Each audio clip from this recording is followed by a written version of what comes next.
요한복음 2장 1절에서 11절입니다. 요한복음 2장 1절에서 11절 하나님의 말씀이 이러합니다.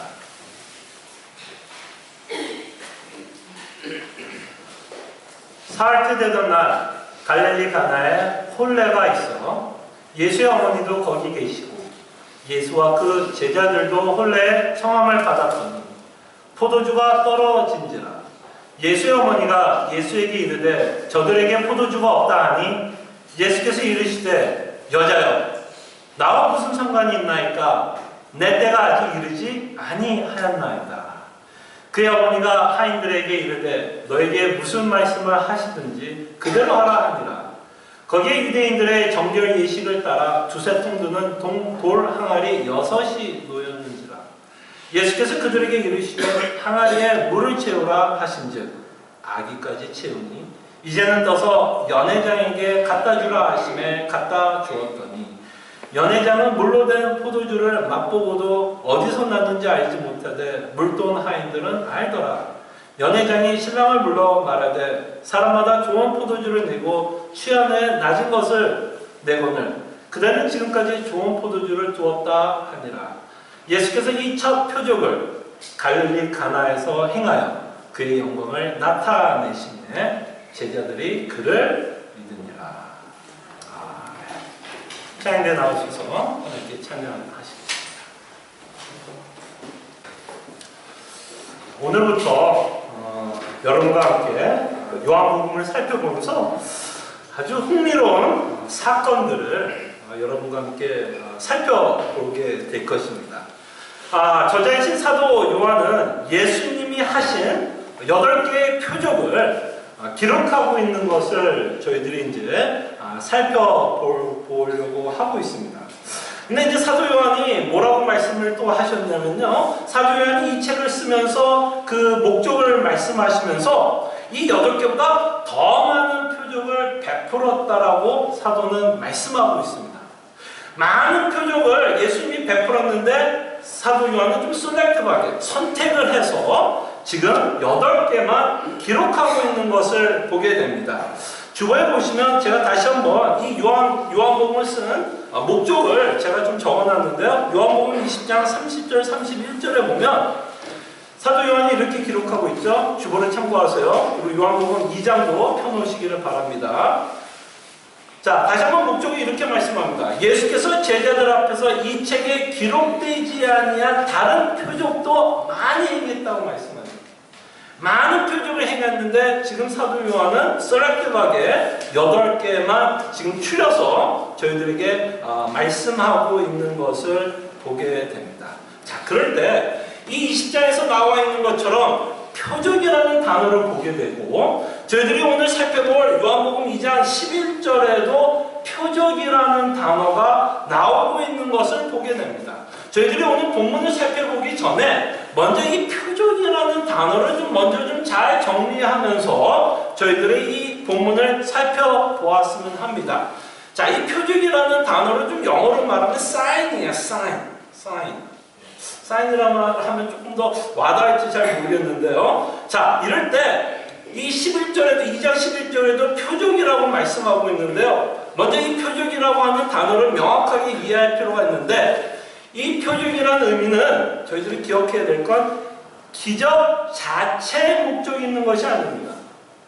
우리가 오늘 보고 있는 본문은 분명히 기적이 일어날 거고 앞으로도 우리가 살펴보는 이 표적은 많은 기적을 기록하고 있어요. 근데 사도는 의도적으로 기적이라는 단어를 사용하지 않고 표적이라는 단어를 사용하고 있는 것을 보게 됩니다.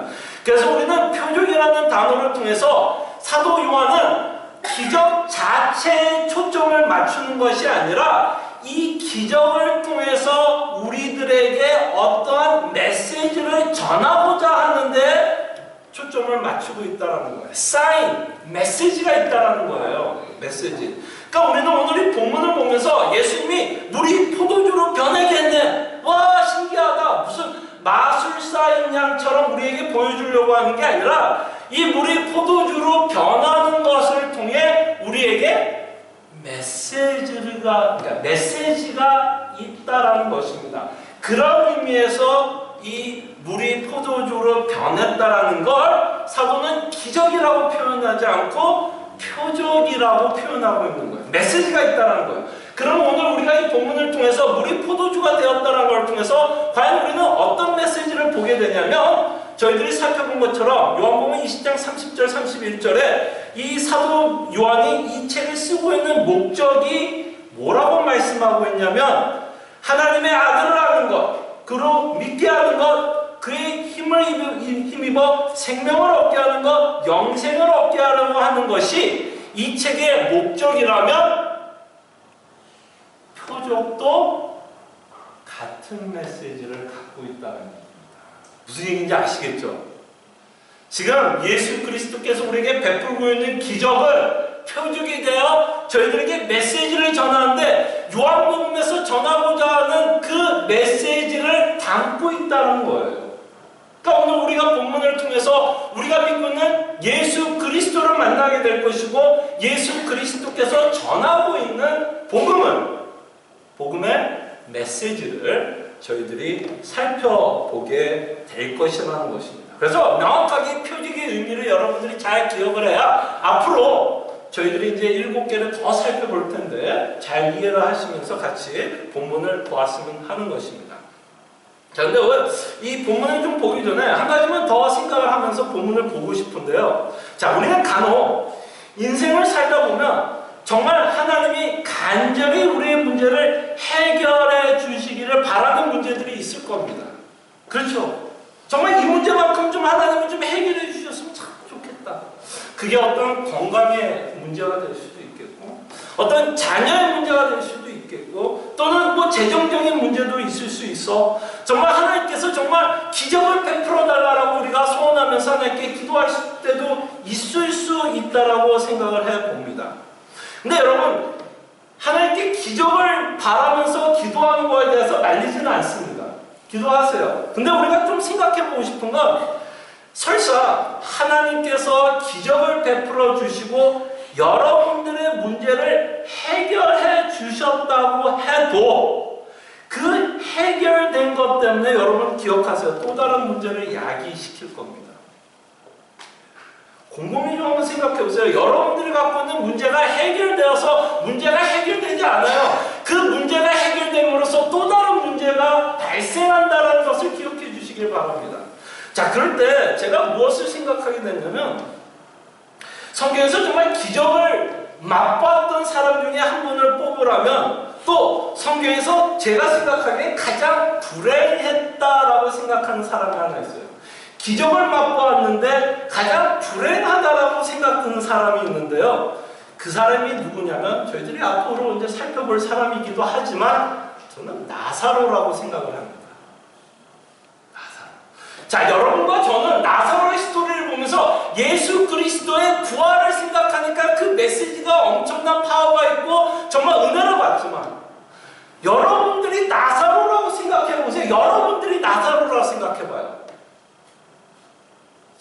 나사로는 분명히 기적을 체험했어요. 죽었다가 살아났어요. 정말 기쁜 일이죠. 그죠? 정말 나사로도 기뻤을 거고 가족들도 너무너무나 기뻐했을 거예요. 근데 왜 저는 나사로를 불행하다라고 표현했을까요? 왜 불행하다라고 생각했을까요? 제가 말씀드린 것처럼 문제는 해결됐을 수도 있어요. 살아났어요. 그러나 그런 말미암아 또 다른 문제가 야기됩니다. 무슨 문제예요? 나사로는 한 번 더 죽어야 돼요. 여러분, 그 생각은 안 해보셨죠? 한 번 더 죽어야 돼요. 물론 나사로가 어떻게 죽었는지 모르지만, 제가 개런티 할 수 있을 것 같아. 지금 죽었을 거예요.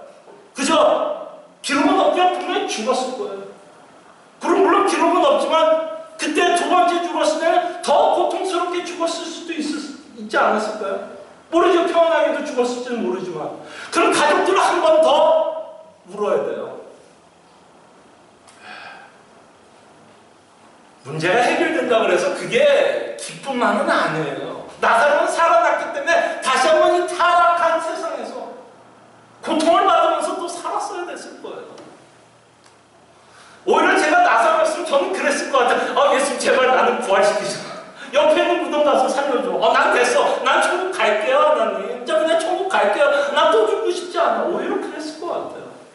차라리 옆에 있는 사람 부활시켜주고 그 사람 한번 더 죽게 하더라고요.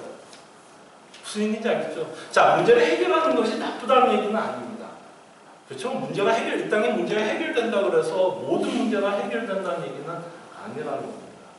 그래서 우리가 너무 기적에 하나님 제발 이 기적을 베풀어 주십시오의 초점이 아니라 오늘 다시 한번 이 본문을 통해서 기적에 초점을 맞추는 것이 아니라 이 기적을 통해서 다시 한번 예수 그리스도께서 우리에게 어떠한 내용을 전파하고 있는지에 대해서 저희들이 생각하면서 이 본문을 봤으면 하는 것입니다. 예. 자, 오늘 표조 여러분들 굉장히 잘 아는 스토리죠. 예. 1부 때는 제가 이거를 노래로 좀 불러보려고 그랬는데 생각이 안 나더라고요.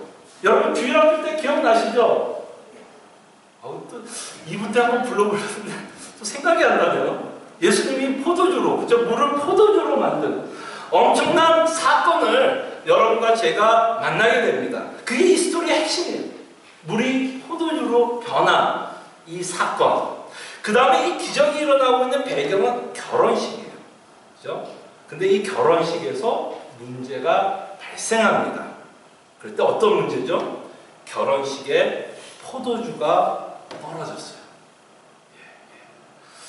뭐 여러분들이 생각하기에 뭐 이게 뭐 대단한 문제라고 생각할 수 있죠. 저는 뭐 술을 안 마시기 때문에 뭐 포도주가 떨어지든 말든 뭐 결혼식 가서 뭐 축하해 주면 되지 뭐 이렇게 포도주가 떨어졌냐고 우리가 좀 가볍게 생각할 수도 있지만 사실 포도주가 이 유대 민족의 결혼식에서 떨어진 거는 마치 우리 이렇게 생각하면 좋을 것 같아요. 여러분들이 결혼식에 축하를 받으러 이렇게 결혼식에 갔어요. 초대받아서 갔어요. 근데 그 결혼식에 한 300명이 온 거예요. 근데 음식은 50인분밖에 준비가 안 됐어요. 여러분들이 50인분에 끼어서 점심을 먹으면 다행이지만 거기에 끼지 못하면 어떻게 돼요? 그것보다 더 큰 낭패가 어디 있어요? 그죠? 결혼식에 갔는데 음식이 모자란다. 한국 결혼식에서 있을 수 없어요. 그죠? 음식이 떨어졌다. 손님들만 민망하고 당황스러운 게 아니라 누가 더 민망하고 당황스러울까요? 그를 주최한 신부나 신랑처럼 얼마나 미안하고 민망한 바로 그런 장면이에요. 지금 이 포도주가 떨어졌다는 얘기는 결혼식 망치고 있는 장면이에요. 굉장히 중요한 사건입니다. 그럴 때 이 문제를 보았던 마리아, 즉 예수님의 어머님이 이제 나서기 시작합니다. 근데 이 대화가 너무너무 재밌어요. 여러분들이 본문을 보면서 굉장히 의아하게 생각하고 있는 대화 중에 하나일 거예요. 이게 도대체 무슨 얘기를 하고 있나라는 생각이 들 텐데요. 같이 한번 살펴봅시다.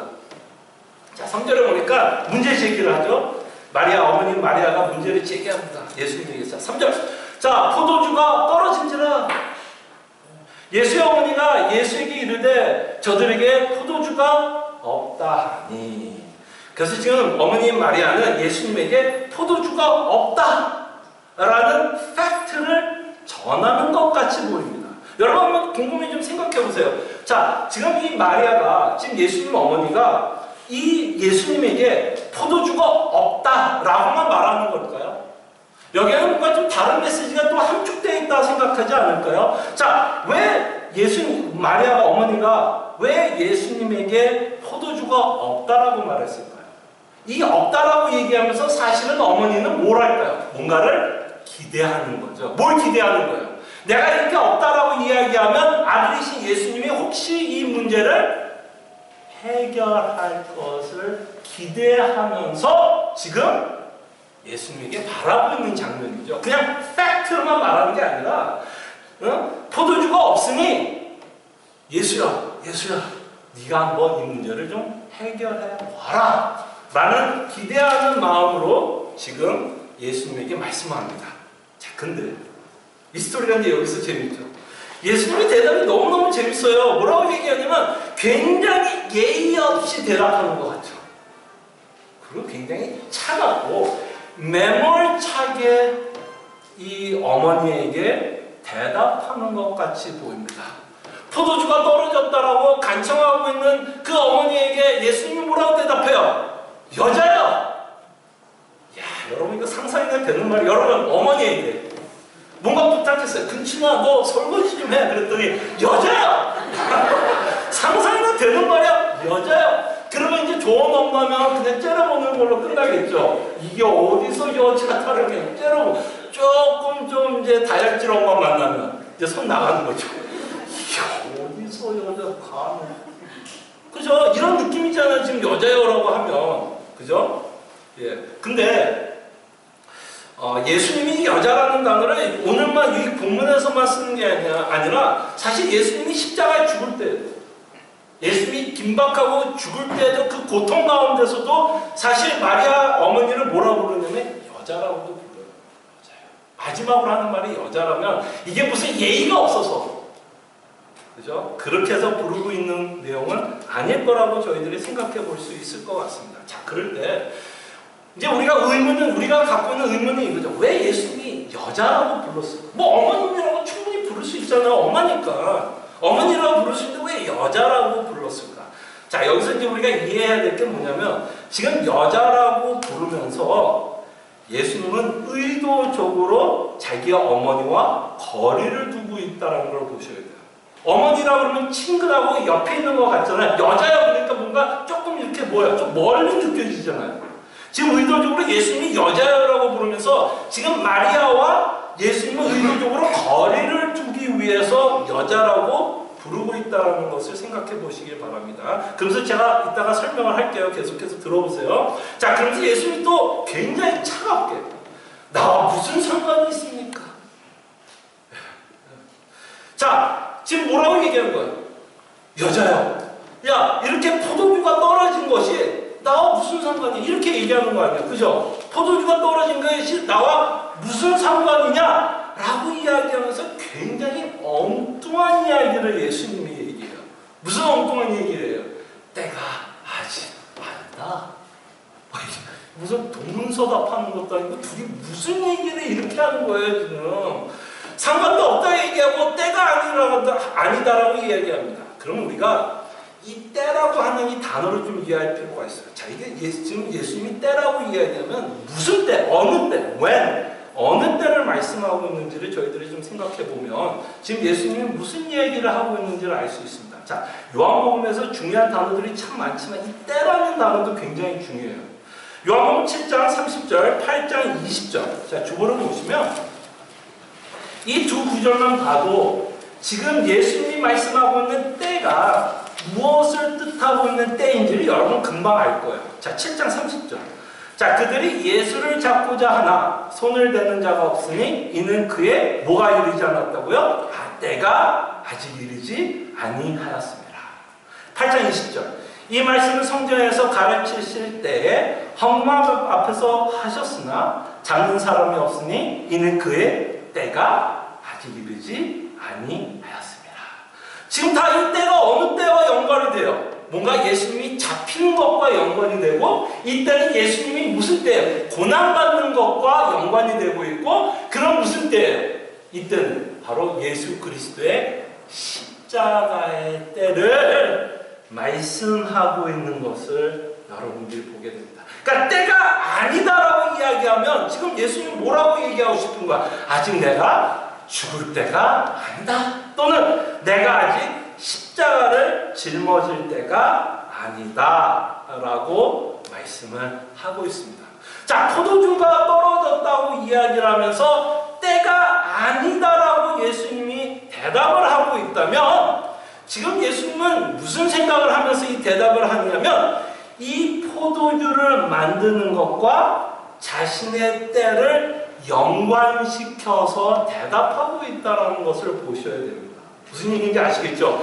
지금 마리아가 포도주를 만들어달라고 그러는 거 아니야. 그럴 때 예수님은 때가 아니다라고 이야기하고 있다면 지금 마리아가 부탁하는 것처럼 포도주를 만드는 것과 자신이 죽음, 자신이 어떠한 죽음, 십자가를 짊어지는 사건과 연관성이 있다는 것을 보게 됩니다.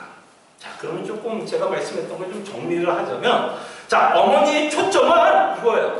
어머니의 초점은 단지 지금 결혼식에 포도주가 떨어졌으니 예수 당신이 좀 어떻게 이 당장 우리에게 접한 문제를 해결해 주십시오 라는 것이 어머니의 초점이었다면 예수님의 초점은 어디 있는 거예요?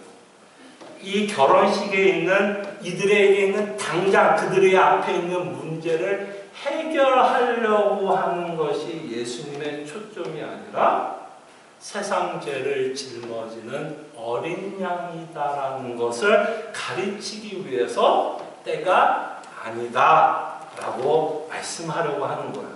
그래서 지금 예수님이 이 여자와 이 마리아와 얘기했던 거에 뭐를 두려고 온 거예요? 거리를 두는 거예요.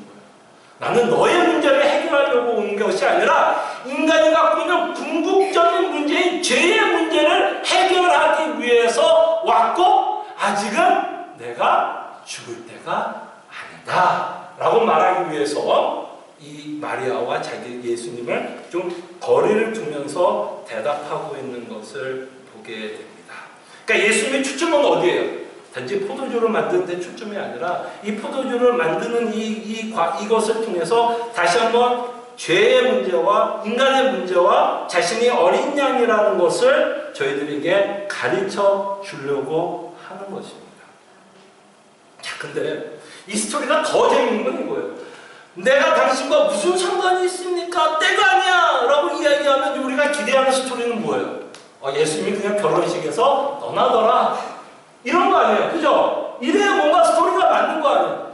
그렇게 다 이야기해놓고 또 뭐예요?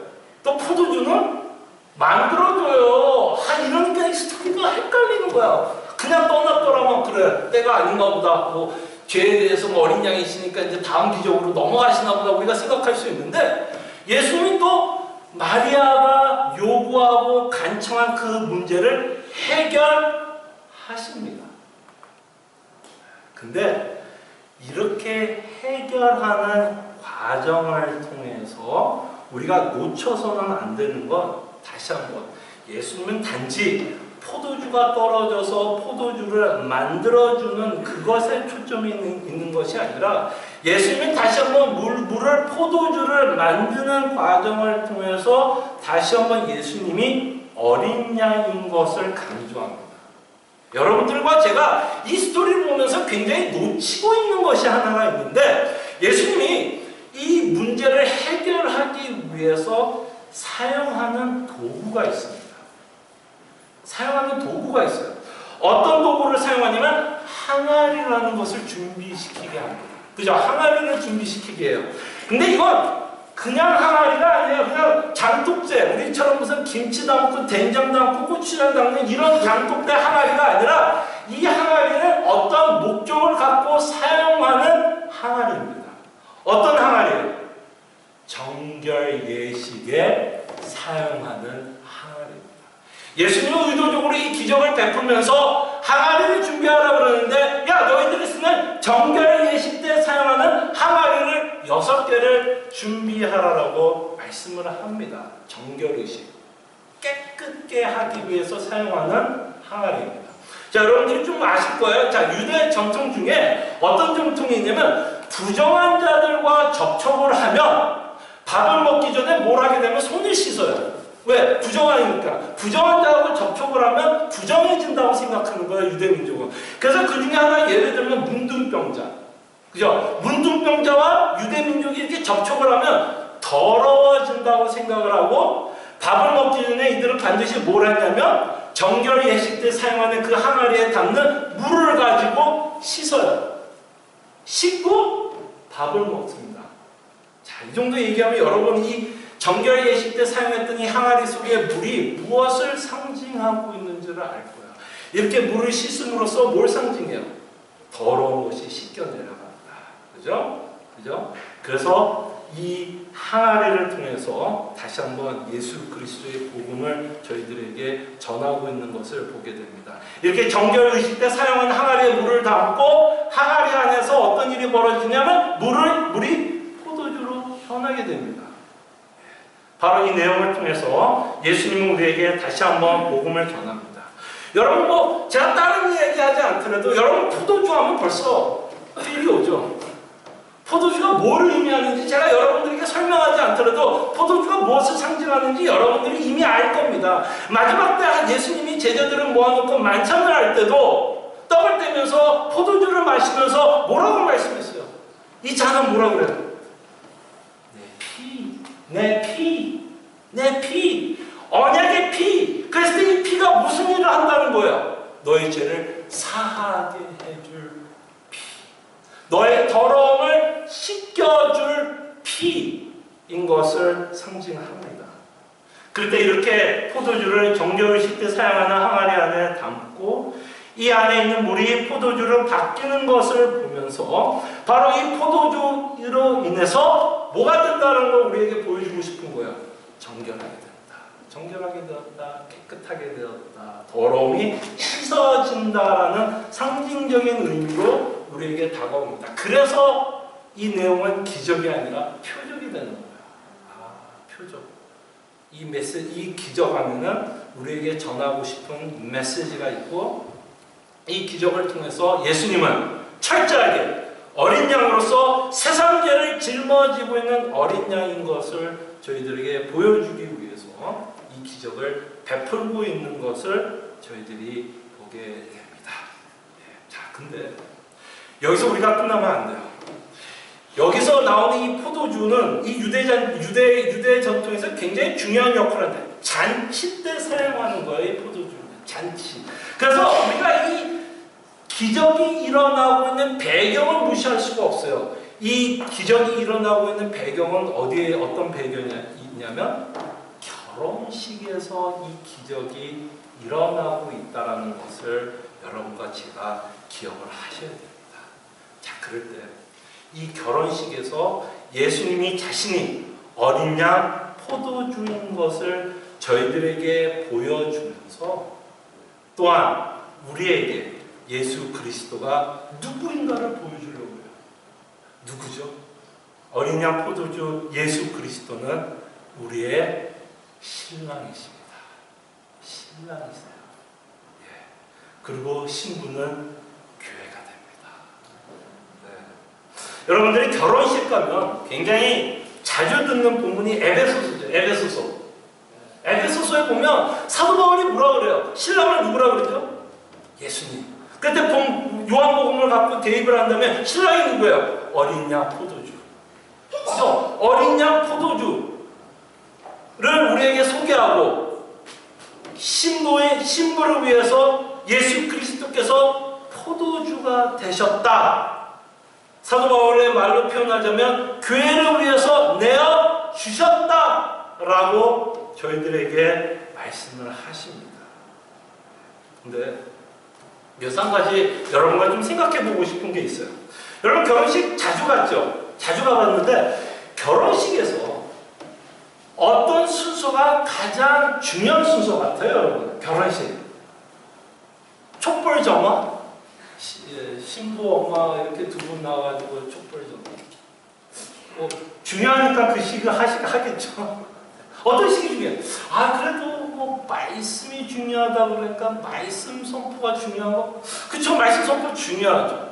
뭐 모든 순서가 중요하겠지만 제 생각에는 결혼식에서 또 가장 중요한 시간이 있다면 신부와 신랑이 하는 서약이라고 생각이 듭니다.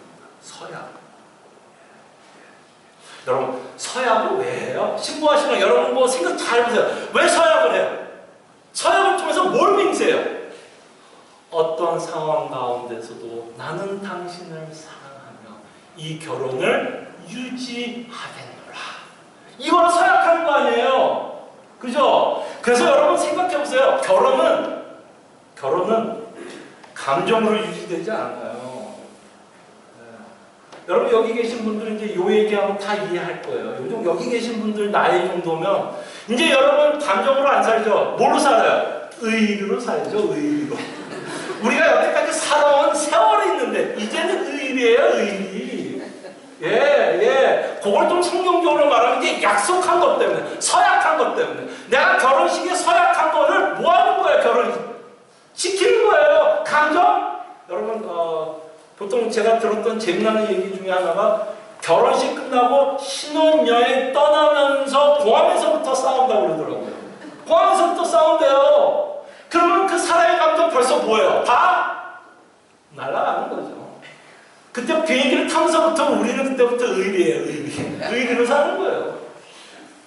그만큼 여러분 감정이 결혼을 유지하는 게 아니라 사실 결혼을 유지하는 건 서로가 한 뭐 때문에 약속, 맹세, 내 감정이 어쨌든 내 상황이 어쨌든 나는 너와 함께 영원히 이 땅에서 살겠다라는 맹세 때문에 결혼이 유지 보호되는 겁니다. 자, 그럴 때 가끔 가다가 이제 저와 결혼식을 가면 젊은 부부들 신부 신랑이 자기들이 서약을 만들어 올 때가 있어요. 보통 우리가 듣는 서약은 뭐예요? 파뿌리가 뭐 되도록 뭐 서로 사랑하겠다 뭐 이런 건데 젊은 사람들이 이렇게 만든 그 서약을 읽어보면 서로 서약하는 걸 들어보면 이런 내용을 갖고 얘기하더라고요. 뭐 당신이 아무리 부족해도 뭐 신랑이 신부에게 내가 뭐 당신이 맛있는 음식을 못할지라도 뭐 또는 뭐 신부가 신랑에게 양말을 아무 데나 벗어버려도 이걸 공감을 하신다면 이 일이 뭐 보통 일이 있는 거예요. 그죠? 그래도 나는 당신을 사랑하겠노라. 무슨 얘기예요? 여러분들이 아무리 부족해도 당신이 아무리 부족해도 나는 당신만을 사랑하고 이 결혼을 유지 보호하겠다라는 서약을 듣게 됩니다. 근데 여러분 그거 아세요? 신랑 대신 예수 그리스도께서 여러분들에게 서약을 합니다. 어떤 서약을 하는지 아세요? 신부를 향해서, 교회를 향해서 너희들이 아무리 부족해도 너희들이 나를 진정 사랑하지 않더라도, 그죠? 진정 사랑하지 않더라도 나를 이용해서 너가 갖고 싶은 거를 언제나 기도하는 너를 향해서도 나보다도 더 다른 우상을 사랑해도 나보다도 더 가치 있는 것을 위해서 너희가 비록 살아갈지라도 너가 아무리 부족해도 나는 너를 사랑하겠다. 그 서약을 어디서 예수님이 하시는 줄 아세요? 그 서약이 어디서 하시는 줄 아세요? 바로 십자가에서 하는 서약입니다. 여러분들을 위해서 십자가에 죽을 때요, 예수님은 알고 있어요. 여러분들이 그렇게 나를 사랑하지 않을 거 알고 있어요. 나보다도 우상을 사랑할 때 예수님 모르면서 십자가에 죽으셨을 것 같아요. 알면서 죽었어요. 그 십자가에 죽으면서 예수님이 우리에게 맹세합니다. 너가 아무리 부족해도 내가 너를 사랑한다. 너가 아무리 죄인이어도 내가 너를 사랑한다. 그게 바로 어린 양 포도주 되시는 예수 그리스도예요. 세상 죄를 짊어지시는 어린 양 포도주인 것을 오늘 이렇게 결혼식 때 이렇게 물로 포도주로 만드는 이 모습을 가지고 저희들에게 복음을 선포하십니다. 근데요, 이 스토리는 이렇게 끝나지 않아요. 더 놀라운 스토리가 숨겨져 있습니다. 자, 여러분들이 이제 예수 그리스도와 결혼을 하고 너가 아무리 부족해도 내가 너를 사랑하고 함께 결혼해서 살면 뭐가 있어야 돼요? 신혼집이 있어야 돼요. 신혼집. 그죠? 여러분 신혼집 기억나세요? 한 30년, 40년 근데 가물가물하죠. 근데 여러분 예수님과 결혼하면 여러분 어디에서 살 것 같아요? 이 땅에서요? 이 땅? 시애틀? 페드로에? 아니요. 요한계시록입니다. 요한계시록 19장. 요한계시록 19장 7절.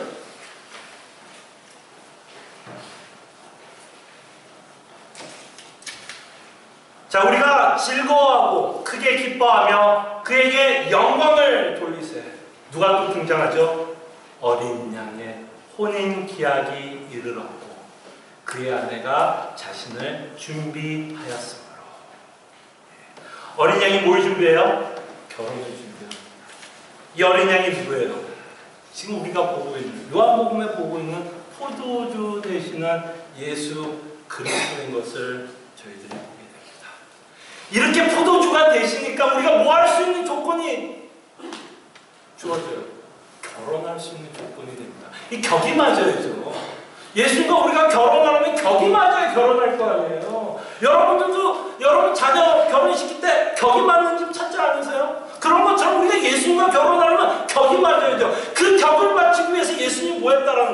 포도주가 되셔. 그렇게 격을 맞추고 이제는 우리와 결혼을 하게 되고, 이 요한계시를 통해서 하나님이 요한에게 보여주는 환상이 뭐예요? 하나님의 나라를 보여주면서 우리가 예수님과 결혼을 하면 어디에서 살게 됩니까? 바로 이 하나님의 나라에서 영원히 살아가는 예수 그리스도와 함께 영원히 살아가는 축복을 저희들에게 허락하십니다. 근데 이 일이 있기 위해서 예수님이 어린 양 포도주가 되셔야 돼요.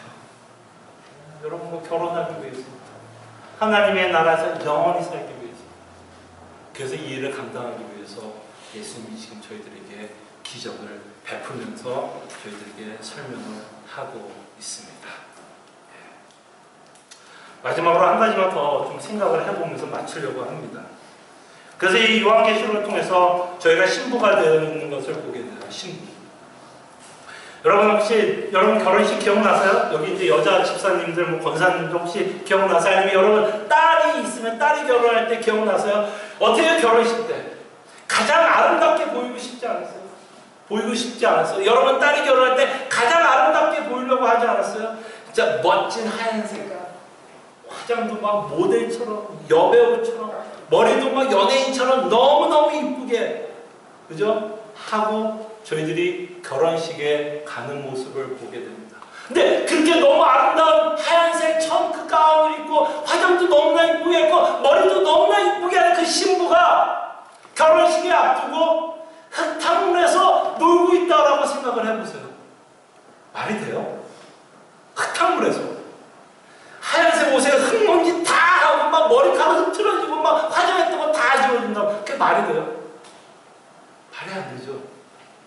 정말 우리가 예수 그리스도의 아름다운 웨딩 가운을 지금 입고 있다는, 그리고 우리가 예수 그리스도와 함께 결혼할 날짜를 지금 이미 갖고 있다는, 신부로서 어떻게 살아야 될까요? 흙탕물에서 더럽히면서 내 마음대로 살면서? 아니겠죠. 정말 어떻게 하면 신랑 되신 예수 그리스도에게 가장 아름답게 보일 수 있을까를 고민하지 않겠어요? 그럼 그 고민하는 모습은 어떤 모습일까요? 신랑이 가장 싫어하는 죄. 그죠? 신랑이 가장 싫어하는 죄. 죄를 미워하고, 죄를 죽이고, 그리고 신랑이 원하는 그 순종의 삶을 신부라는 거예요. 그 어린 양 포도주를 마시고 있는 신부라는 거예요. 당연히 거룩하게 살고 싶을 거라고 생각이 듭니다. 함께 기도하죠.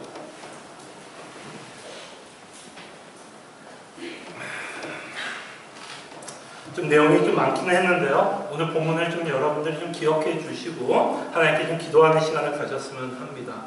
어린 양 포도주 되시는 예수 그리스도를 바라보는 시간이 되었으면 하고요. 이 어린 양 포도주 되시기 때문에 우리 신랑이 되시고 하나님의 나라에 우리가 살 수 있는 신부가 되었다는 것을 기억하시면서, 또한 우리가 이 땅에 살아가면서 어떻게 살아야 될지를 위해서 저희들이 함께 기도하겠습니다. 기도하죠. 주님, 다시 한번 우리를 위해 세상 죄를 짊어지시고 있는 어린 양 포도주를 바라보게 하여 주시옵소서. 포도주 대신 예수 그리스도로 말미암아 이제는 우리에게 하나님의 나라의 소망을 허락하시고 신랑 되시는 예수 그리스도와 함께 영원히 살 소망을 허락하심에 감사합니다. 우리가 결혼식을 기다리고 있는 신부이기에 이 땅에서 예수 그리스도의 신부답게 살아가는 신부들 되게 하여 주시옵소서. 감사하고 살아계신 예수 그리스도 이름으로 기도합니다. 아멘.